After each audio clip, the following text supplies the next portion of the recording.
সংসদের অষ্টম অধিবেশনের প্রথম বক্তব্য রাখবেন মিস্টার হারুন। মাননীয় সদস্য, আপনার সময় 5 মিনিট। ধন্যবাদ মাননীয় স্পিকার। মাননীয় speaker, our Bangladesh is build on courage, struggle and independence. বঙ্গবন্ধুর স্বপ্নে জাগে স্বাধীনতার আলো, জিয়ার ডাকে এগো দেশ নতুন দিনের ভালো। তাদের পথ চলার লিখ আছে সংগ্রামের গান, বাংলাদেশের ইতিহাসে তাদের অনন্ত অবদান।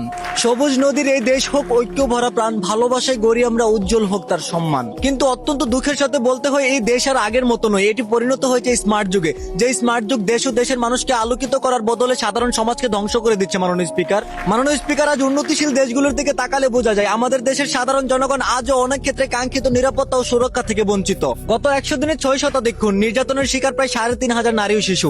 এমনকি গতকাল জনসম্মুখে রাস্তার মোড়ে সিএনজি থেকে নেমে একদল ডাকাত বৈদেশিক অস্ত্র দিয়ে ছেলের সামনে তার বাবাকে মেরে ফেলার ঘটনা ঘটেছে। মাননীয় স্পিকার, শুধু খাদ্য, বস্ত্র, বাসস্থান থাকলে একটা দেশের জনগণ সুখে থাকে না। তাদের দরকার সম্মান, তাদের দরকার নিরাপত্তা এবং বেঁচে থাকার ভরসা।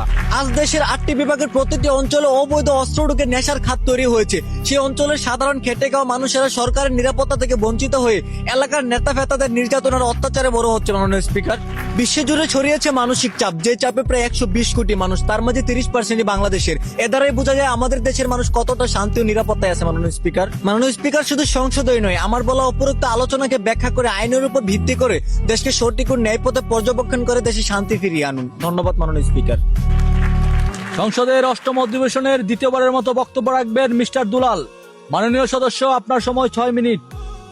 ধন্যবাদ মাননীয় স্পিকার, আজ আমি দেশের কিছু গুরুত্বপূর্ণ বিষয় তুলে ধরতে চাই, যে বিষয়গুলোকে অবহেলার খাদে ফেলার কারণে দেশের খেটে খাওয়া মানুষরা আজ দুঃখের সাগরে বসবাস করছে। মাননীয় স্পিকার, আজ আমি দাঁড়িয়েছি এমন একদল মানুষের হয়ে কথা বলতে, যাদেরকে আমরা ভালোবেসে ডাকি রেমিটেন্স যোদ্ধা, কিন্তু পর্দার আড়ালে তাদের পরিচয় কি জানেন? তারা হলো এই রাষ্ট্রের সবচেয়ে বড় অবহেলার শিকার। মাননীয় স্পিকার, আমি আমাদের দেশের সেই প্রবাসী ভাই বোনদের কথা বলতেছি। আমরা যখন এসি রুমে বসে দেশের অর্থনৈতিক জিডিপি নিয়ে বড় বড় গল্প করি, তখন মালয়েশিয়ার পাম বাগানে মধ্যপ্রাচ্যের উত্তপ্ত গরমে রক্ত পানি করে দেশের জন্য খেটে যাচ্ছেন তারা। মাননীয় স্পিকার, তাদের অতিরিক্ত এবং অক্লান্ত পরিশ্রমের ফলেই ঘুরে আমাদের দেশের অর্থনীতির চাকা। তারা ভালো থাকলে দেশ ভালো থাকে, কিন্তু দেশ তাদেরকে কি দিচ্ছে? এই দেশে রেমিটেন্স পাঠিয়ে তারা কি উপকার পাচ্ছে? আজ তারা বৈধ পথে অর্থাৎ ব্যাংকে টাকা পাঠাতে গেলেও ভয় পায়। নিজের টাকা নিজে তুলতে গেলে ব্যাংক কর্মকর্তারা কত তালবাহানা দেখায়, ঘন্টার পর ঘন্টা লাইনে দাঁড়িয়ে থেকে টাকা পায় না। মাননীয় স্পিকার, লক্ষ লক্ষ টাকা ব্যাংকে আটকে রেখে প্রবাসীদের ফ্যামিলিদেরকে চাপে রাখে, আর আটকাইবে না কেন? মাননীয় স্পিকার, এই দেশের নেতা নামক কিছু চোররা তাদের পাওয়ার দেখে ব্যাংক থেকে হাজার হাজার কোটি টাকা লোন নিয়ে দেশ থেকে উধাও হয়ে দেশের ব্যাংক খাতগুলোকে আর্থিক সংকটে ফেলে দিচ্ছে। মাননীয় স্পিকার, দেশের ক্ষতিকারক মানুষদেরকে আমরা সম্মান দিয়ে কুল পাই না, অথচ বিমানবন্দরে যাদেরকে সম্মান দেওয়ার কথা তাদের সাথে আমরা চোর ডাকাতের মতো ব্যবহার করি। মাননীয় স্পিকার,